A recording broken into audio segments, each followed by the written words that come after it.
very tense, very hectic during the descent, but we kept going and got down to the final minute before landing, and our trajectory wasn't right.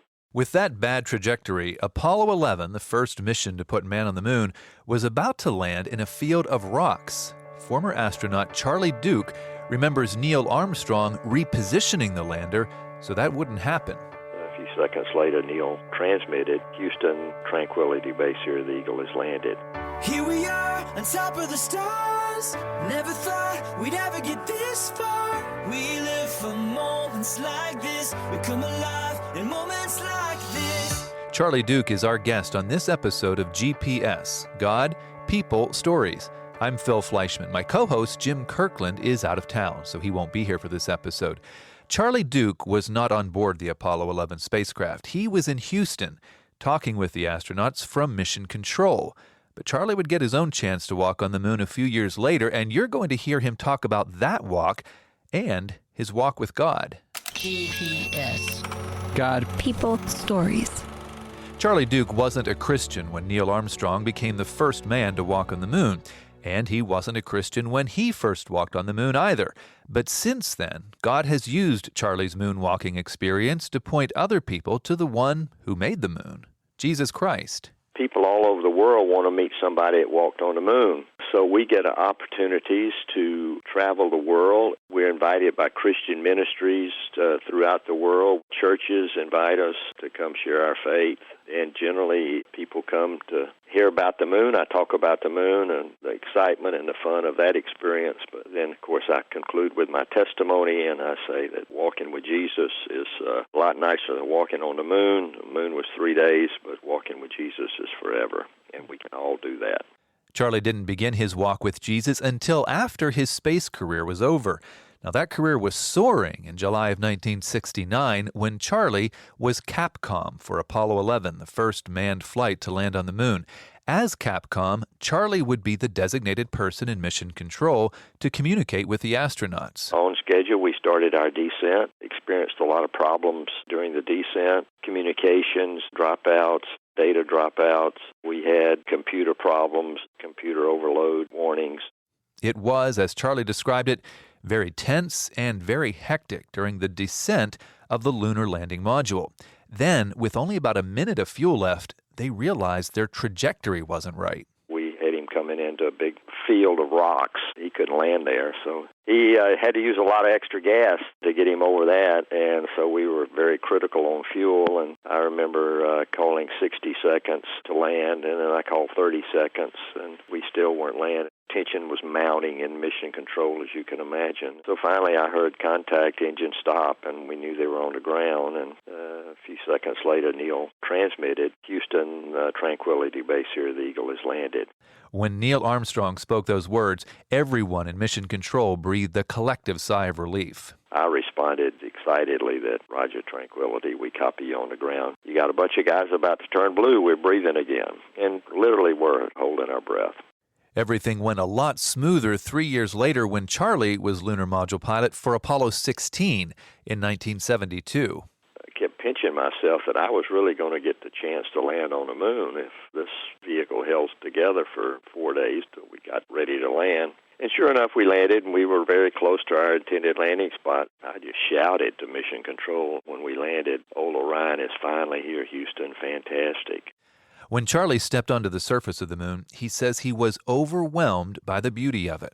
The moon to me was incredibly beautiful. Desert, gray, shades of gray with very rough rolling terrain. As far as you could see was this gray of the moon, and then a stark contrast between the surface of the moon and the blackness of space. There is no atmosphere on the moon, so you look up into the sky in the bright sunlight and it's just jet black, velvety.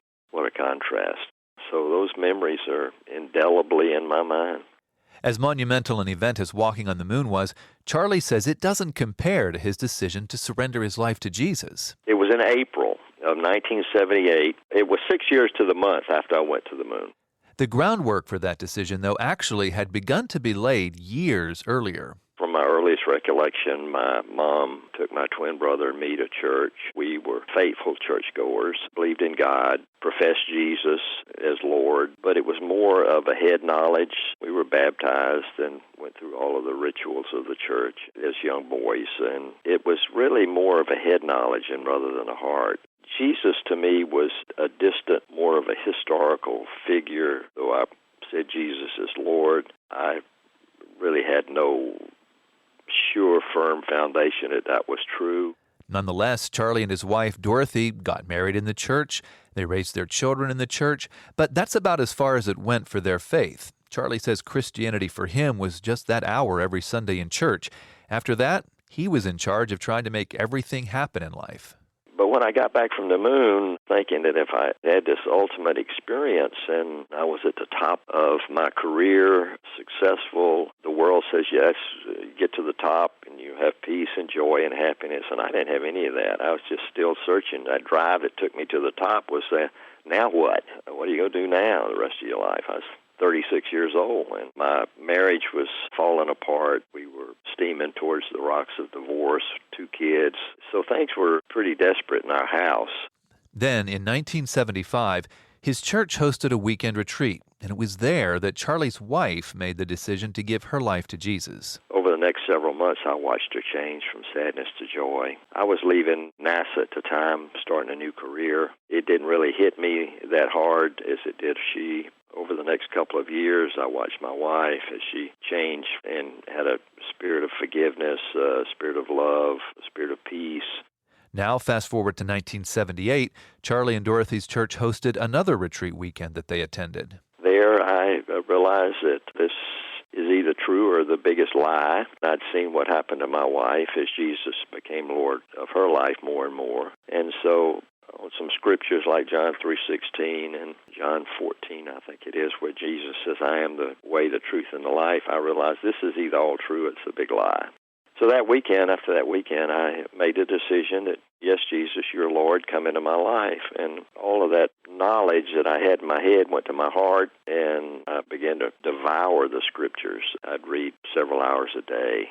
And the more I read, the more convicted the Lord brought upon me, because I knew I was not living and loving my wife like God wanted me to be. I wasn't treating my kids like God wanted me to treat them. I worshiped money more than I did God. So I just repented, and God delivered me from anger, unforgiveness, just everything that was wrong, and started to change our life. And it was really dramatic, and He saved our marriage. Jesus did for Charlie what He has done for countless people through all of history. He removed the blinders from his spiritual eyes. Now, Charlie sees the reality of God all around him. Now, you might think he would have recognized that reality when he saw Earth from the moon, but he didn't. In orbit, you see Earthrise, and there it is out there, suspended in the blackness of space. But my impressions were beauty, a jewel of beauty in the blackness of space, and the thought of we're a long way from home. How far from home? Almost 239,000 miles. Now that I'm a believer, I can, in my mind, see that sight and just proclaim, as the psalmist did, the heavens declare the glory of God, the skies proclaim the works of His hands. And I see the orderliness of the universe and the laws that God has put in place, the physical laws of the universe that holds it all together by His Word. And you can see and realize the beauty of creation now, that I didn't have that sense when I was there. Light up the sky, you light up the sky to show me you are with me. I can't deny, no, I can't deny that you are right here with me. Charlie Duke has a personal relationship with the God who created the universe. And he doesn't have that relationship because he traveled to space. He has that relationship because he surrendered his life to Jesus. That's what God is calling you to do too. Why? Because God loves you more than you could ever imagine. We can tell you more at our website, billygrahamradio.org. Click on Grow Your Faith. That's billygrahamradio.org. You've opened my eyes so I can see you all around me. You light up the sky. You light up the sky to show me that you are with me.